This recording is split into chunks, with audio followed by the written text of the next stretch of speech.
बघा आम्ही कशी दिसतेय. आम्ही बाहेर चाललोय आणि तुम्हाला माहिती आहे लिटिल जॉयसनी माझ्यासाठी काय पाठवलंय? गिफ्ट हॅम्पर बॅक टू स्कूलचं. यात बघा एक लेटर पाठवलं आहे. असं डिअर किया. आणि ह्यात माझी सगळ्यात फेवरेट गोष्ट आहे ही वॉटर बॉटल. हे बघा. आणि हा जॅम आहे लिटिल जॉयसचं. चोकोज सुद्धा आहे.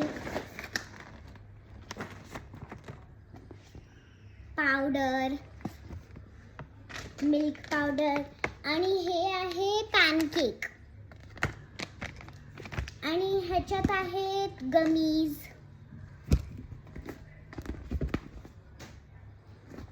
हे काय माहिती. हे बघा. हे पण पॅनकेकचंच काहीतरी आहे आय थिंक सो. हे आहे चॉकलेटचं. आणि हे आहे टोमॅटो सॉस. आणि हे माहितीये काय? हे बॉटल सोबतच काहीतरी मिळालेलं आहे. हे बघा. बाय.